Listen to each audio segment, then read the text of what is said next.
हम लोगों ने डिस्कस किया है उसके सारे टॉपिक्स जितने अभी तक कवर किए हैं उसके मैंने जो भी प्रोबेबल क्वेश्चन आपके एग्जाम में आ सकते हैं मैं उसको नोट डाउन कर रहा हूँ किया हूँ और उसको मैंने सोल्व भी किया है। होप सो आप सभी के नोट्स ले रहे होंगे। अभी मैंने कुछ देर पहले एक रिलेशन डिराइव किया था जी इक्वल्स टू ग्रेविटी के बारे में, G M upon R square. ठीक है, तो जी जो था अपना एक्सेलरेशन ड्यू टू ग्रेविटी था, capital G is universal gravitation constant, M जो थी मास ऑफ प्लैनेट और R radius of the planet, R जो था वो रेडियस ऑफ द प्लैनेट था। तो इस फॉर्मूले से मैंने बोला था कि सिंस जो सिर्फ ये कैपिटल एम यानी जो उस मास प्लैनेट पे डिपेंड कर रहा है, जो स्मॉल एम उस सरफेस पे क्या अदर ऑब्जेक्ट रखा है उस पर डिपेंड नहीं कर रहा है।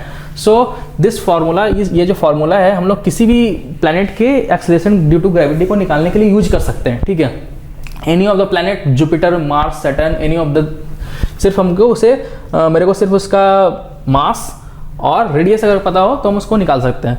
तो यहाँ पे एक क्वेश्चन आता है कि calculate the acceleration due to gravity for moon, moon के लिए बोलता है कैलकुलेट करने के लिए। तो कुछ नहीं है, ये अगर क्वेश्चन आ गया कैलकुलेट, ये ऐसा क्वेश्चन नहीं आता है। ठीक है, क्वेश्चन आता है कि compare the acceleration due to gravity for moon and the earth. तो ये क्वेश्चन होता है। ठीक है, compare acceleration due to gravity, acceleration due to gravity for earth, earth को एक्सेलरेशन ड्यू टू ग्रेविटी को मैं जी लिख रहा हूँ, एंड फॉर मून जिसको मैं जी एम लिख रहा हूँ। ठीक है, तो मैं आंसर पहले बताता हूँ क्या है। जी ई एम अपॉन जी ई की जो वैल्यू होती है वो 1/6 होती है, यानी जो ग्रेविटी एक्सेलरेशन ड्यू टू जो ग्रेविटी ऑन जो मून होगी वो अर्थ के 1/6 होगी, right, 1/6 times of acceleration due to gravity on earth. ठीक है, ये रिलेशन होगा, राइट। तो इसको निकालेंगे कैसे, कुछ नहीं करना है। जी एम मेरे को निकालने के लिए G into mass of moon put करना होगा। ये मैंने देखो डेटा यहाँ पे लिख रखा है, मास of moon, radius of moon, mass of earth, radius of अर्थ। ये इसका ऐसा यूनिट देख लो, सब केजी में, ये मीटर में है। ठीक है, यूनिट इज़ वेरी इंपॉर्टेंट। तो G into mass of moon upon radius of moon का स्क्वायर। ठीक है, अब ये सब वैल्यूज में डाल दो, 6.67 इंटू 10⁻⁻11, मास ऑफ मून 7.36। ये क्वेश्चन अक्सर स्कूल के एग्जामिनेशंस में आते हैं क्योंकि इसमें बहुत सारे कैलकुलेशंस इन्वॉल्व होते हैं। तो एक क्वेश्चन ऐसा आ जाता है क्योंकि पावर में कैलकुलेशन होता है। ठीक है, तो 10⁻22 इंटू रेडियस ऑफ मून का स्क्वायर 1.74 इंटू 10⁻6 का स्क्वायर, राइट। ये क्वेश्चन 1 हो जाएगा। और यहाँ पे G E acceleration due to gravity for the earth, G into mass of earth upon radius of earth का स्क्वायर, राइट।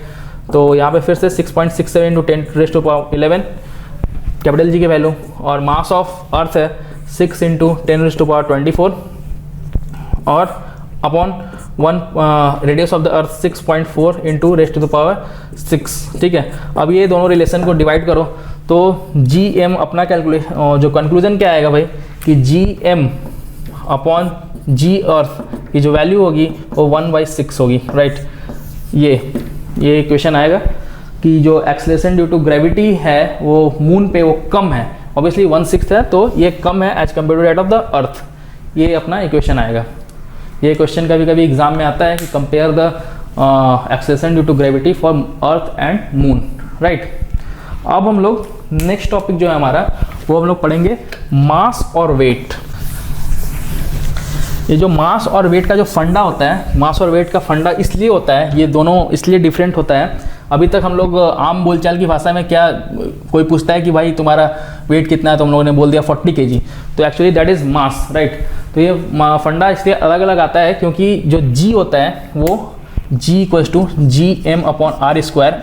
हम लोगों ने देखा था कि अर्थ के रेडियस से वेरी करता है। अगर मैं इसको यहाँ पे ले आऊँगा तो कुछ और जी का वैल्यू मिलेगा, इसको ऊपर ले जाऊँगा तो कुछ और जी का वैल्यू मिलेगा। तो ये सब जो होता है वो बेसिकली रेडियस को वेरी करने से होता है। तो हम लोग क्यों आम बोलचाल की भाषा पे बोल देते हैं मास और वेट दोनों अर्थ पे एक ही हैं, क्यों? क्योंकि जो भी हम लोग अब सब हम लोग अभी अपने अर्थ के सरफेस पे हैं, तो यहाँ पे जी एम जो भी मास होगा वो सेम होगा एज दैट ऑफ, सेम नहीं होगा। Weight, mass is scalar quantity and weight is a vector quantity, but हम लोग उसको अर्थ पे सेम उसको मेजर की तरह वेट को भी यूज कर सकते हैं। तो मास और अर्थ में डिफरेंट समझते हैं, राइट। इसको डिटेल में पढ़ाऊंगा, मास और वेट, राइट। वेट का मास क्या है? मास का अगर सिंपल डेफिनेशन देखें तो the quantity of matter contained in a body. कोई मेरे से पूछता है कि मेरी मास कितनी है, मैं बोलता हूँ 60 kg, ठीक है। This imply that 60 kg of matter मेरे इनसाइड है, तो this is the definition of mass. तो यहाँ पे फर्स्ट पॉइंट होगा कि quantity of matter contained in a body, contained in a body. और इसी को भी बोलते हैं कि मास is a measure of inertia, ठीक है। और mass is a measure of inertia, major of inertia, right. Major of inertia, inertia क्या होता है?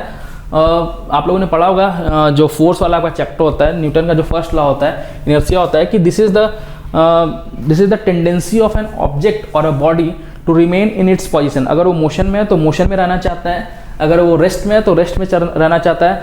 तो इनर्शिया, तो ये मेजर ऑफ इनर्शिया बतलाता है मास।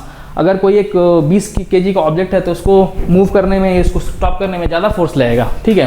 अगर कोई 120 kg का ऑब्जेक्ट है तो उसको मूव करने में ज़्यादा फोर्स लगेगा, वहीं 20 kg पे है तो उसको मूव करने में कम फोर्स लगेगा। तो ये इनर्शिया, मास यही मेजर ऑफ इनर्शिया को बतलाता है। बट वेट क्या है? Weight it is a force by which earth attracts any object towards its center। दूसरा डिफरेंस है towards its center। ये एग्जाम में डायरेक्ट क्वेश्चन आता है ऐसे क्वेश्चन आएगा, डिफरेंशिएट मास एंड वेट, ठीक है। डिफरेंशिएट मास एंड वेट, तो आप ऐसे ही टेबल बना के लिख देना, ठीक है। तो फर्स्ट पॉइंट मास क्या है कि quantity of matter contain in a body, और mass is a measure of inertia. While weight क्या है? It is a force by which earth attracts towards centre any object. यानी मास जो है amount of matter, मेरे अंदर कितना matter है, कितना क्वांटिटी ऑफ मैटर है, वो मास है। वेट एक फोर्स है जिसके थ्रू अर्थ अपने सेंटर की तरफ किसी भी ऑब्जेक्ट को अट्रैक्ट करती है, खींचती है, राइट। अब दूसरा पॉइंट यहाँ पे पहले मैं लिख देता हूँ। अब वेट है भाई, तो वेट है तो ये मैंने बोला फोर्स है, तो ये एक वेक्टर क्वांटिटी है, वेक्टर क्वांटिटी, ठीक है। वेक्टर क्वांटिटी भी पता होगा आप लोग को कि वैसा क्वांटिटी जिसके पास magnitude as well as direction होता है, इसलिए हम उसको बोलते हैं वेक्टर क्वांटिटी। लेकिन मास में कोई सिर्फ ये एक स्केलर क्वांटिटी है।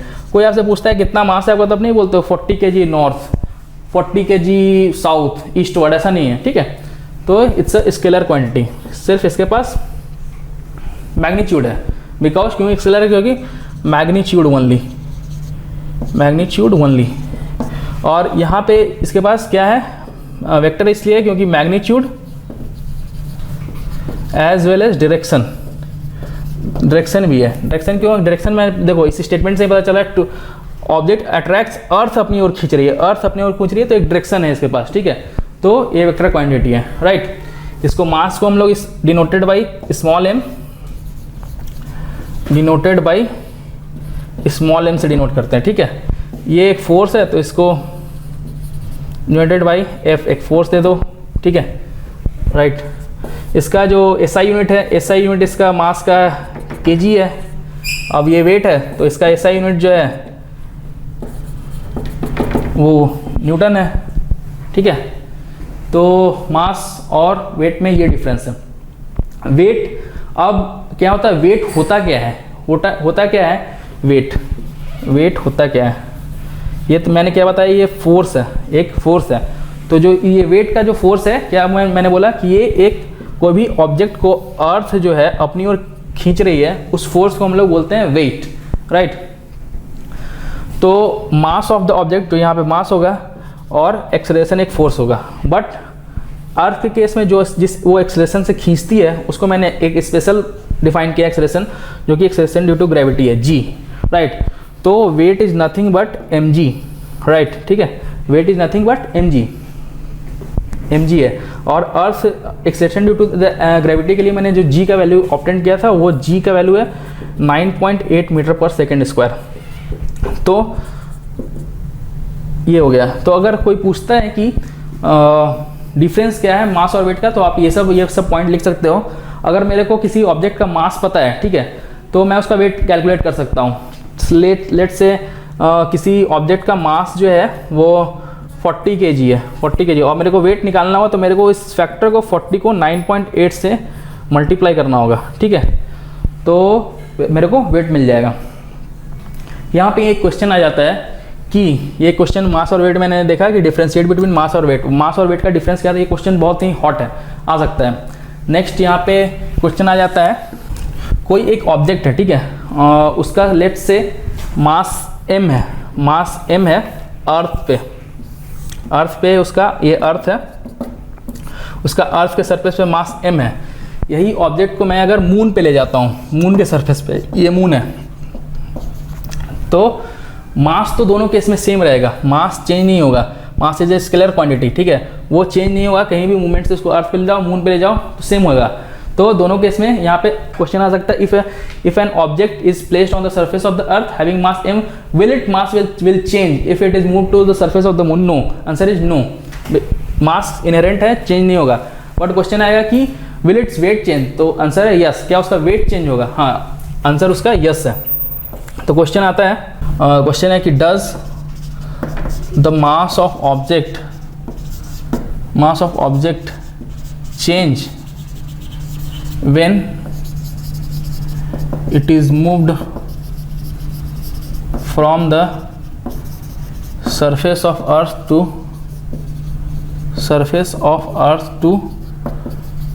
the surface of moon,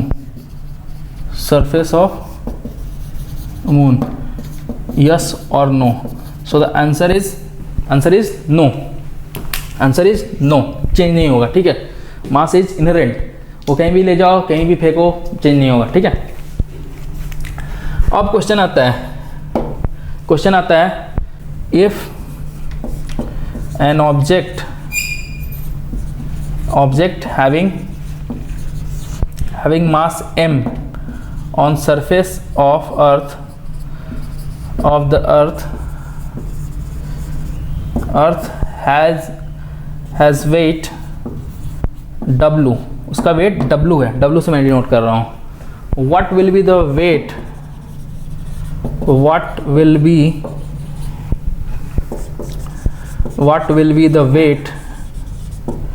when the same object, यानी उसी m मास का object, same object is moved to the surface of earth, surface of moon, क्या होगा? ये भी एक बहुत ही हॉट क्वेश्चन है, ठीक है। इसका मैंने बता चुका है, ऑलमोस्ट आपको एक्सप्लेनेशन दे दिया है, तुरंत देखो कैसे आप समझ जाओगे, ठीक है। इसको मैं मिटा रहा हूँ, राइट, क्या होगा मास, ठीक है। देखो वेट पूछा है कि दोनों को कंपेयर करो कि वेट और मून का क्या होगा, तो पहले हम वेट ऑन अर्थ निकालते हैं, ठीक है। तो वेट ऑन अर्थ, तो मास जो ऑब्जेक्ट का वहाँ पे रखा हुआ है, और एक्सेलरेशन ड्यू टू ग्रेविटी, इसको इक्वेशन फर्स्ट मान लो, ठीक है, राइट। और क्योंकि वेट को मैंने डिफाइन किया था भाई मास इनटू जी, ठीक है, तो वेट क्या हो गया? मास जो सरफेस पे रखा हुआ है किसी भी प्लैनेट पे, मून पे, जो भी है, और वहाँ पे उसकी acceleration due to gravity, right, ठीक है। इसको यार उससे कंफ्यूज मत होना, ये G=Gm/r², ठीक है, क्योंकि यहाँ पे जो मास होता था वो हम लोग वो लेते थे कि जो प्लैनेट का है उस पे सरफेस पे जो ऑब्जेक्ट रखा उसका मास नहीं लेते थे। यहाँ पे वेट निकालने के लिए जो उस प्लैनेट पे, ऑब्जेक्ट पे, मून पे, अर्थ पे, जुपिटर पे जो रखा हुआ है ऑब्जेक्ट, उसका मास लेना है, ठीक है। तो वेट, अर्थ पे वेट क्या होगा? उस ऑब्जेक्ट की मास और एक्सेलरेशन ड्यू टू ग्रेविटी का दोनों का प्रोडक्ट। और वेट ऑन मून क्या होगा? मास वही उसी ऑब्जेक्ट को, क्योंकि मैं मून पे ले जा रहा हूँ, और acceleration due to gravity Gm, ठीक है, ऑन मून। अब दोनों को मेरे को रिलेशन निकालना है, दोनों में क्या रिलेशन है, क्या है, तो मैं दोनों इक्वेशन को डिवाइड कर दिया, weight on earth upon weight on moon, mass on earth का product m into acceleration due to gravity on earth, m into acceleration due to gravity on moon, m and m will cancel out.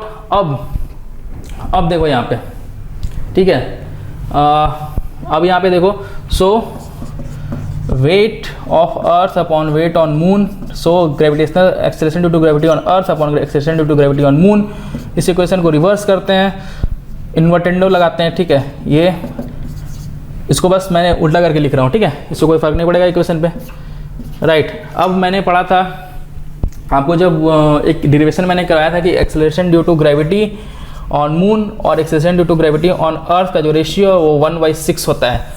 मैंने इस equation से derive किया था, gm upon g into mass of moon रखा था, और यहाँ पे रेडियस ऑफ मून का स्क्वायर, वो सब जो डेटा वहाँ पे रखा उसको पुट किया था, और यहाँ पे g इंटू मास ऑफ अर्थ था, रेडियस ऑफ अर्थ का स्क्वायर। ये दोनों इक्वेशन को जब तुम डिवाइड किए m/ge, ये जो तुमको रेशियो मिला था वो 1/6 मिला था, ठीक है। तो this ratio is, we know this ratio is 1/6, so weight on moon is, ये जो रेशियो होगा वो 6 होगा। तो कंक्लूजन इज कि अगर मैं कोई ऑब्जेक्ट है, ठीक है, कोई ऑब्जेक्ट है जिसका अर्थ पे मास, उसका वेट पे अर्थ पे मास, अर्थ पे जो उसका मास है, सपोज अर्थ पे मास, उसका मास ऑन अर्थ है उसका 3 kg, ठीक है। तो उसका वेट कितना हो जाएगा, वेट जो होगा वो 3 into acceleration due to gravity GE, ठीक है। और अगर अब उसी ऑब्जेक्ट को मैं मून पे भी ले जा रहा हूँ, ये अर्थ है सॉरी, और मून पे भी ले जा रहा हूँ, तो उसका मास तो सेम ही रहेगा, तो उसका वेट क्या होगा, वेट इंटू ये देखो वेट ऑन मून, तो mass into acceleration due to gravity on moon.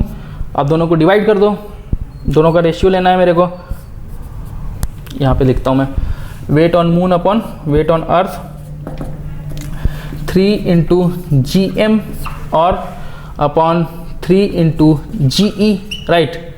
तो कैंसल आउट, और gm/ge का रेशियो मैं 1/6 जानता हूँ, तो या फिर इसको ऐसे भी कर सकते हो, राइट, ठीक है, 1/6 रेशियो आएगा। अब देखो मैं इसको बताता हूँ डायरेक्ट कैसे करना है, डायरेक्ट कैसे करना है। देखो ये जो g का जो वैल्यू है वो 9.8 मीटर पर सेकंड स्क्वायर है, ठीक है। तो कैलकुलेशन पर्पस के लिए मैं इसको अप्रॉक्सीमेटली 10 ले लूँगा, 10 लेते हैं हम लोग, अगर मैं न्यूमेरिकल्स भी सॉल्व करवाऊँगा तुम्हें, तो g का वैल्यू हम लोग 10 मीटर पर सेकंड स्क्वायर लेते हैं। तो सपोज करो कि वो जो मास ऑन अर्थ है उसको वो 3 kg है, तो weight on earth 3 into acceleration due to gravity 9.8 से मल्टीप्लाई करना हो, तो 9.8 के जगह पे मैं 10 से मल्टीप्लाई करूँ, यानी उसका जो वेट ऑन अर्थ है वो 30 न्यूटन है। तो क्वेश्चन पूछता है कि भाई मास ऑन मून क्या होगा, ये वेट ऑन मून क्या होगा। वेट ऑन मून क्या होता है, सिंपली 1/6 ऑफ वेट ऑफ अर्थ होता है, ठीक है। तो 1/6 इंटू 30 यानी 5 न्यूटन, राइट, ये होगा। सो द कंक्लूजन यहाँ पे मैं लिखता हूँ, weight on moon is 1/6 of weight on earth, ठीक है। इसको मैं यहाँ पे कट शॉर्ट करता हूँ, इसको ख़त्म करते हैं। नेक्स्ट लेक्चर में मैं इसका पार्ट 2 लूँगा, उसमें मैं thrust and pressure, Archimedes principle, buoyancy, relative density और ये सब जो पढ़ाया हूँ उस पर कुछ न्यूमेरिकल्स करेंगे, ठीक है। Thank you.